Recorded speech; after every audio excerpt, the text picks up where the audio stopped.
Dear students, we have already discussed in about the change in precipitation reaction. उसके आगे तक भी साथ हमने डिस्कस कर लिया था।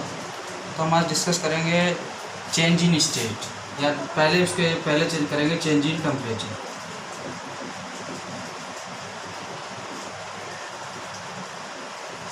चेंज इन टेम्परेचर, देखिए चेंज इन टेम्परेचर क्या होता है। बहुत सारे ऐसे रिएक्शंस होते हैं, जब वो रिएक्शन होते हैं तो उसमें या तो हीट इवाल्व होती, जैसे H2SO4 सॉल्यूशन में जब हम जिंक ग्रैन्युल्स डालते हैं ZnSO4 बनता है और इसके साथ हम हाइड्रोजन गैस निकलती है। इसके साथ साथ जिस टेस्ट ट्यूब में हम ये रिएक्शन करवाते हैं, जैसे ये जिंक ग्रैन्युल्स यहाँ पे हमने लिया है H2SO4, इसमें अगर हम स्मॉल पार्टिकल्स ऑफ जिंक ग्रैन्युल्स डालते हैं तो ये क्या होता है, ये टेस्ट ट्यूब जो होता है हीट हो जाता है। इस टेस्ट ट्यूब के हीट होने का क्या मतलब होता है कि यहाँ इस रिएक्शन से हीट निकल रही है। The heat is evolving in this reaction. अब अगर हीट किसी रिएक्शन से निकल रही है तो उसको हम, अगर हीट निकल रही है तो उसको हम लिखते हैं प्रोडक्ट के साइड में। प्रोडक्ट के साइड में लिखने का मतलब in this reaction heat is evolving, और हीट जिस रिएक्शन में इवॉल्व होता है उस रिएक्शन को हम बोलते हैं exothermic reaction.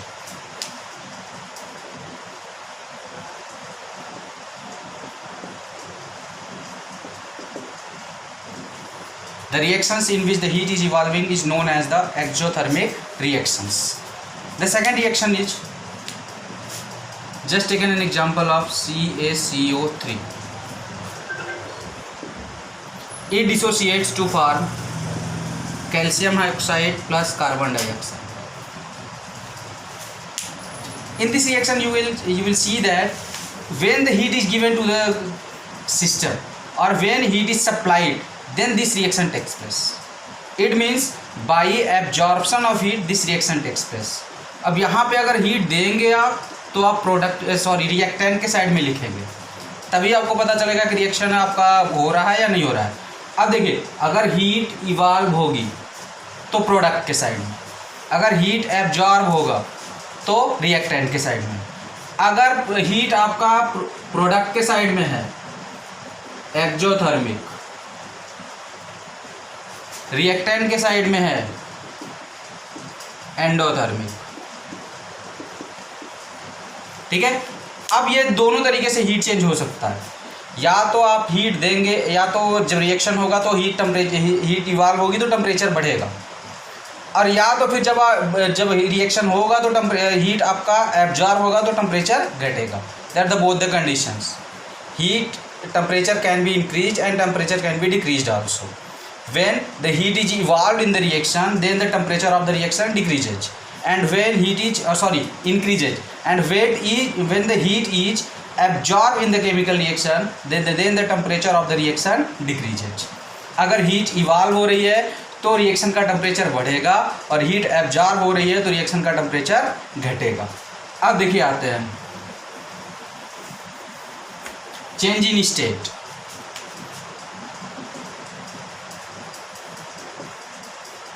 Change in state, अब देखिए चेंज इन स्टेट क्या होता है। जैसे हम just taken an example, all of you know the natural form of hydrogen is gas, the natural form of oxygen is also gas, but when they combine they form the water which is in liquid state. All of you are seeing the physical state of reactants are gas, but here the physical state of product is liquid. This is completely different. This is an example of change in state. The reactions in which the physical state of reactants are changed into the products are an example of change in state. अब देखिए आगे चलते हैं।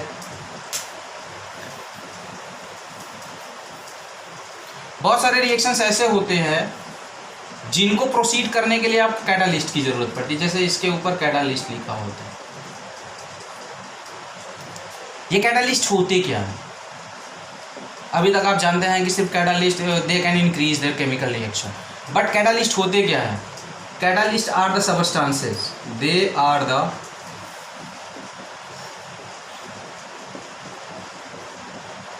substances which can affect the rate of a chemical reaction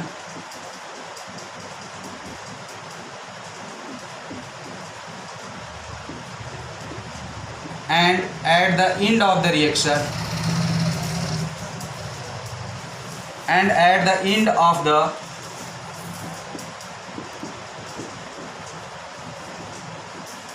reaction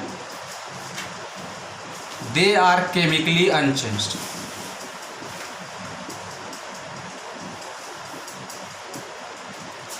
Here you will see the word affect.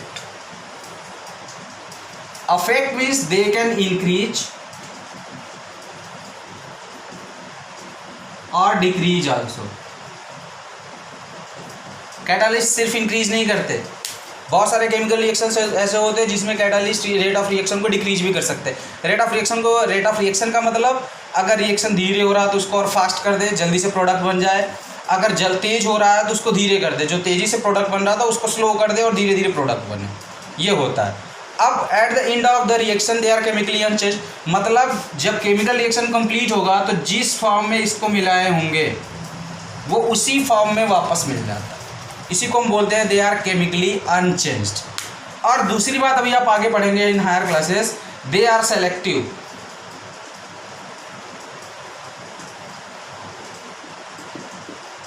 जो catalyst होते हैं वो selective होते हैं. सेलेक्टिव का मतलब किसी पार्टिकुलर रिएक्शन के लिए पार्टिकुलर कैटालिस्ट ही चाहिए. एक कैटालिस्ट सारे केमिकल रिएक्शन को अफेक्ट नहीं कर सकता.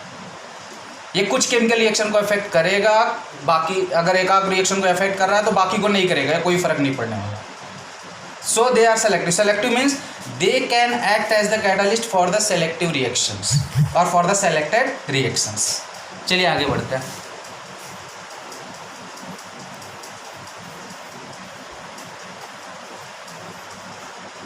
केमिकल रिएक्शन और उसको बैलेंस करना मैं नेक्स्ट क्लास में आपको बताऊंगा. पहले हम यहाँ पे देख लेते हैं टाइप्स ऑफ केमिकल रिएक्शन.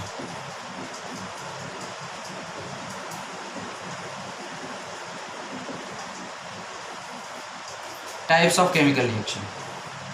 पहला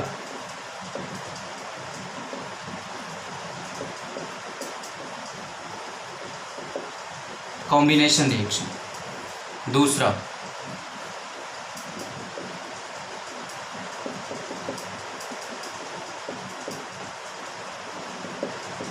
डीकम्पोजिशन रिएक्शन. तीसरा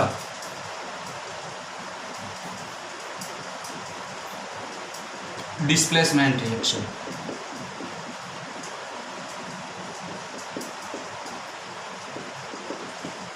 चौथा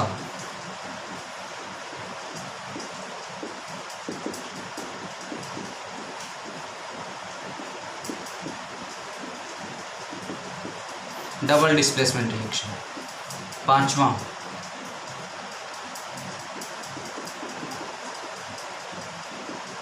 ऑक्सीडेशन एंड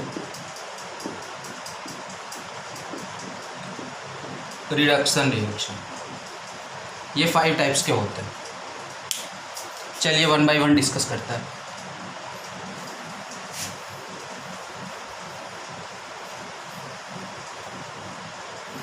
क्या होता है देखिए. The reactions in which two or more than two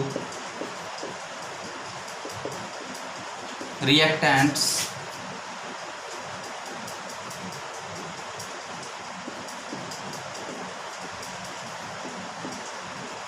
combined together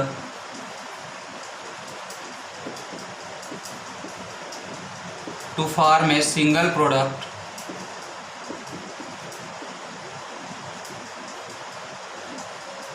are known as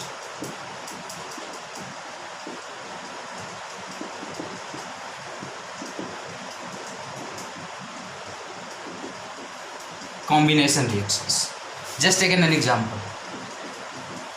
H2 plus O2 या हाफ O2 भी कर सकते हैं आप इसको. H2O यहाँ पे देख रहे हैं आपके रिएक्टेंट कितने हैं, एक रिएक्टेंट ये है, एक रिएक्टेंट ये है, कितने रिएक्टेंट हुए, 2। प्रोडक्ट कितने हैं, single. The reactions in which 2 or more than 2 reactants combined together to form a single products are known as the combination reactions. Most of the combinations are exothermic in nature. This is the key point you have to keep in your mind, that most of the combination reactions are exothermic in nature. Exothermic in nature means most of the combination reactions evolve the heat, they do not absorb the heat. During the chemical reaction, heat evolve, so the temperature of the reaction increases. This means the exothermic reaction. Most of the combination reactions are exothermic in nature. Just take another reaction.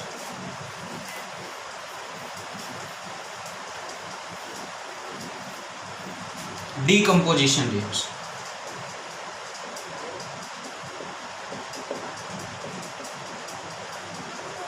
Decomposition reaction. This is just opposite of the combination reaction. What is how it is the just opposite of the combination reaction? By definition, you can see the reactions in which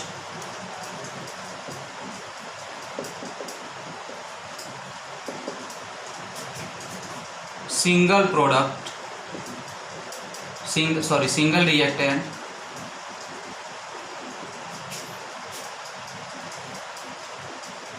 can be converted into more than one product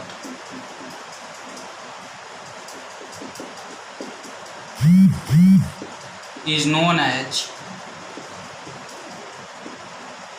decomposition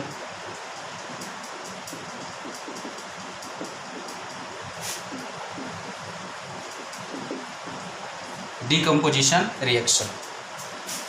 Just taken an example. CaCO3. This is the single product. It dissociates into calcium oxide plus carbon dioxide. This is the single reactant. And how many products? 2 products. More than 2 products are also possible. This is the, and one of the very important point in the decomposition reaction, most of the decomposition reactions are endothermic in nature. Endothermic में देखिए, या तो आप reactant के side में आप heat plus करके heat लगा दें, या तो ये जो रिएक्शन वाला एरो है उसके ऊपर भी हीट लिख सकते हैं आप। दोनों को कंडीशन में ये माना जाएगा कि ये जो रिएक्शन है वो कैसा है, एंडोथर्मिक इन नेचर है। ठीक है। अब देखिए डीकम्पोजिशन रिएक्शन जो होता है वो 3 टाइप्स का होता है। कौन कौन सा होता है देखते हैं।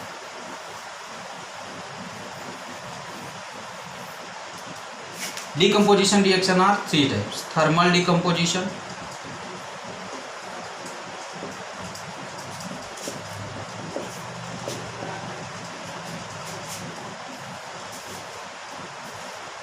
photochemical,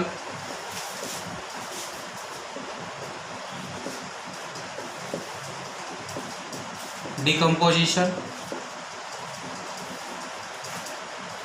electrical decomposition.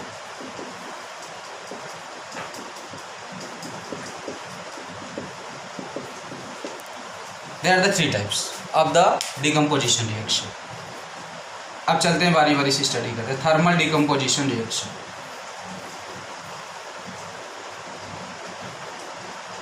क्या होता है? The decomposition reaction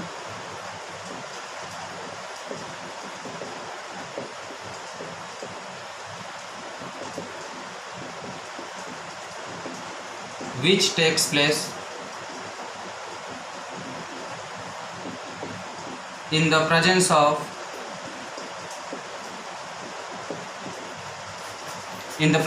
heat are known as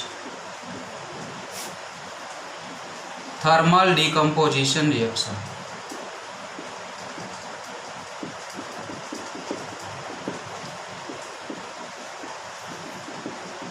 ठीक है। ऐसा रिएक्शन या ऐसा डिकम्पोजिशन रिएक्शन जो किसके प्रेजेंस में हो, थर्मल। थर्मल मीन्स ही होता है हीट, इसका मतलब ही होता है heat.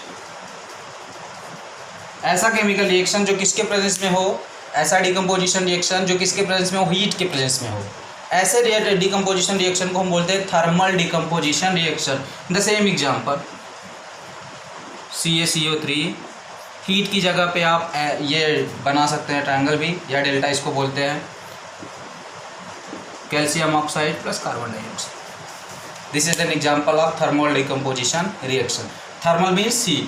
The decomposition reaction which takes place in the presence of heat are known as the thermal decomposition reaction. आते हैं दूसरा,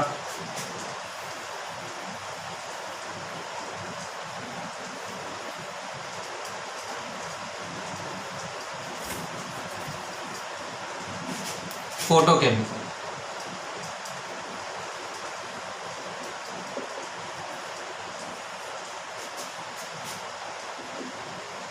The decomposition reaction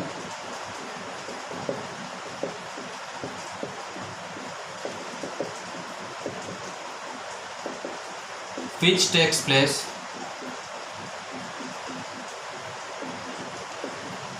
in the presence of sunlight. The decomposition reaction which takes place in the presence of sunlight are known as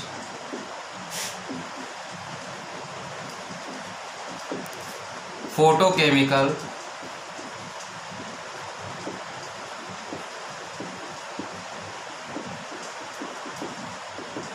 decomposition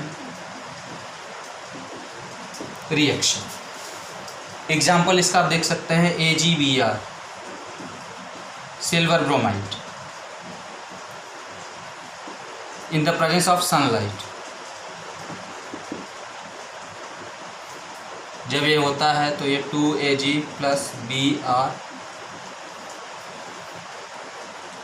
इसका use होता है, आप जानते हैं negative वाला जो फोटो आता था पहले, उसमें सबसे ज़्यादा फोटोग्राफिक प्लेट में सबसे ज़्यादा यूज होता है इस फोटोकेमिकल डिकम्पोजिशन रिएक्शन का, या सिल्वर ब्रोमाइड का, उस वहीं पे प्रयोग होता है। ये क्या होता है, जब in the presence of sunlight होता है तो ये जो फोटोग्राफिक प्लेट होती है वो काली पड़ जाती है।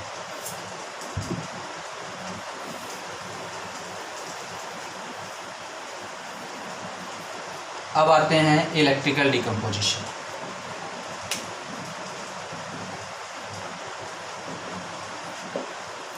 अब देखिए, the decomposition reaction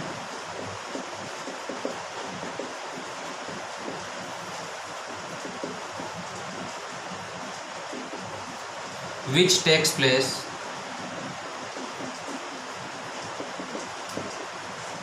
in the presence of electricity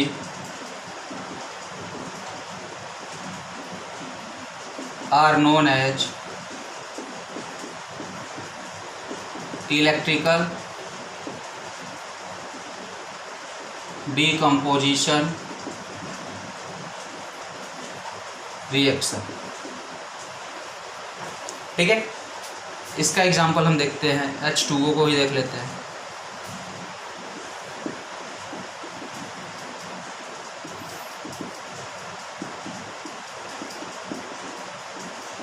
हाँ, फोटो, ये सबसे इजी एग्जांपल है।